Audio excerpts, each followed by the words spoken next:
Coming up on today's episode of Airborne-Unlimited, historic Flight Foundation aircraft to be sold off.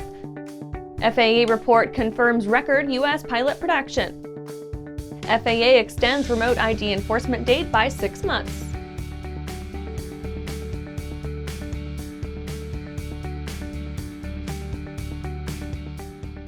Welcome to Airborne Unlimited. I'm your host, Holland Lee. Let's get into today's stories. Historic Flight Foundation aircraft to be sold off. The Historic Flight Foundation is an aviation museum on Spokane, Washington's Felt Field. The institution's collection comprises a 30-year period during which powered aircraft evolved from simple wood and fabric biplanes to all-metal pressurized monoplane commercial jets. The museum was previously located on Everett, Washington's Payne Field, but was relocated to Spokane in the spring of 2020. Comes now the summer of 2023, and the Historic Flight Foundation's collection of vintage aircraft is being sold off to pay a $20.1 million debt incurred by its founder, John Sessions. In 2022, a jury in Williston, North Dakota, found Sessions and one of his companies, Crest Apartments, had fraudulently transferred funds to other businesses owned by Sessions, including the Historic Flight Foundation.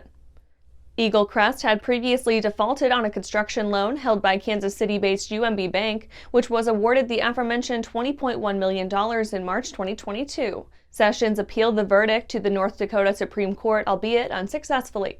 A receiver hired by UMB Bank was subsequently authorized by a King County, Washington judge to take over Sessions' companies as named in the lawsuit and commence selling off the historic aircraft.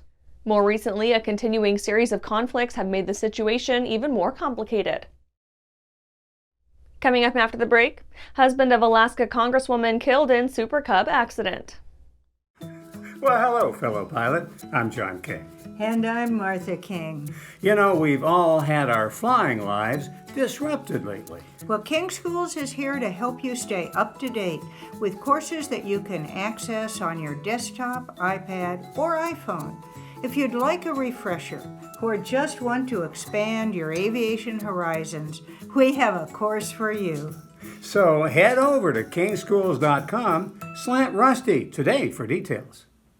Throughout the globe, Piper Aircraft has hand-selected the very best in company representation, service, and support. From first inquiry to acquisition to product support, Piper Aircraft ownership is seamless and worry-free. Piper Aircraft authorized dealers, factory trained, factory connected.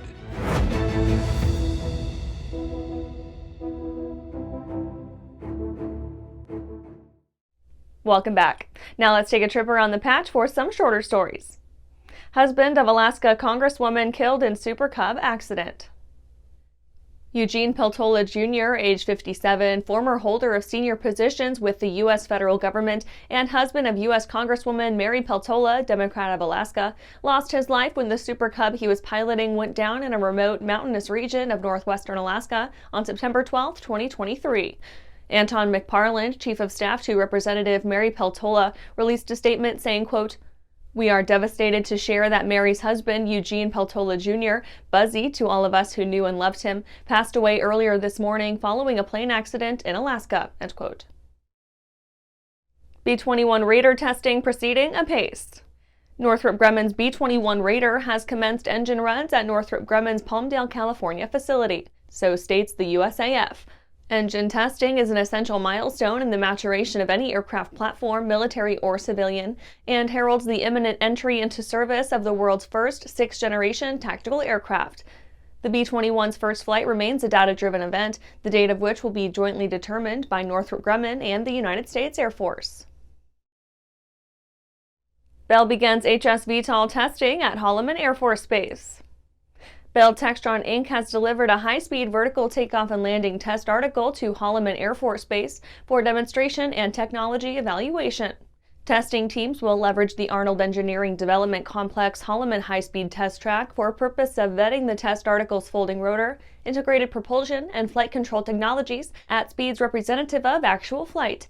Bell plans for the test article to execute a series of HSVTOL high-speed transition maneuvers, a first-of-its-kind capability for vertical lift aircraft. United to purchase up to 1 billion gallons of SAF. Houston, Texas-based clean technology concern Cemvita Corporation announced on September 13th that it had entered into an offtake agreement with United Airlines, by which the Chicago-based air carrier will purchase up to 1 billion gallons of so-called sustainable aviation fuel from Cemvita's first full-scale SAF plant. Per the agreement's provisions, Cemvita will annually supply United Airlines up to 50 million gallons of its CO2 derivative SAF for 20 years. Well, that's it for today's trip around the patch. Let's get back to the rest of the news. FAA report confirms record U.S. pilot production. As special interests in Washington, Brussels, and Luxembourg persist in vehemently asserting and loudly lamenting a global pilot shortage, the FAA has released verifiable data clearly indicating the U.S. is producing record numbers of pilots. The last 12 months have seen the FAA certify a total of 10,191 new airline transport pilots. In August 2023 alone, upwards of 1,200 new ATPs were vetted and written gleaming new tickets, the largest monthly number in history. Overall, the U.S.'s population of ATP certificate holders exceeds its pre-COVID numbers by more than 6,500 aviators, so states the DOT and airline filings with the SEC. Addressing the disparity between concrete fact and guesswork, ALPA President Captain Jason Ambrosi set forth, quote, "This data-centered reality check comes at a critical time for anyone who cares about the safety of our skies because Congress is poised to introduce more risk into America's aviation system, the safest in the world." The special interests pushing these changes hang their hat on the false premise that America isn't producing enough pilots to meet demand, but the FAA's data proves their claim is flat out wrong. In fact, the U.S. is shattering records when it comes to pilot production, end quote. And after these messages, FAA extends remote ID enforcement date by 6 months.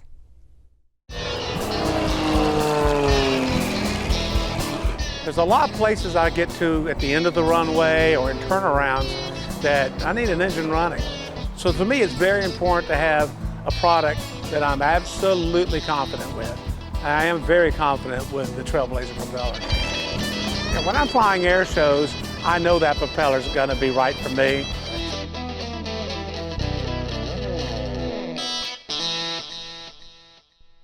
Skyleader Aircraft offers a lineup of the most powerful, durable, and efficient light sport aircraft in the industry.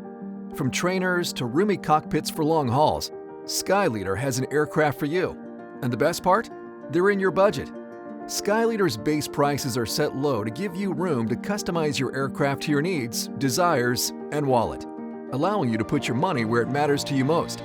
Visit flyskyleader.com today to learn about our aircraft, customization options, and chat with the team. Welcome back. FAA pushes remote ID enforcement date by 6 months. In keeping with the expectations of myriad aviation industry stakeholders, the FAA announced on September 13th that it would extend the remote ID enforcement date by 6 months. Ergo, owners and operators of radio-controlled unmanned aerial systems, known colloquially as drones, now have until March 16, 2024 to either retrofit extant UAS with aftermarket remote ID broadcast modules or purchase new standard remote ID-equipped drones. The extension affords the FAA and UAS manufacturers opportunity to approve FRIA applications and produce adequate numbers of broadcast modules, respectively. The acronym FRIA stands for FAA Recognized Identification Areas, geographic regions in which UAS may be flown without remote ID equipment. By way of regulation, both UAS and the pilots thereof must remain within the boundaries of a given FRIA throughout the entirety of the UAS's operation. In addition, the pilot must be able to see the airborne UAS at all times throughout the flight's duration. The FAA set forth in its September 13, 2023 statement pertaining to the remote ID enforcement extension, quote, "Drone pilots who are unable to comply with the broadcast requirement of the remote ID rule will now have until March 16, 2024 to equip their aircraft. After that date, operators could face fines and suspension or revocation of pilot certificates." And that's our show for today. You can catch episodes of Airborne on YouTube, Roku, or Fire TV. Just search for Aero-News or Airborne, and don't forget to follow us on social media. Thanks for watching.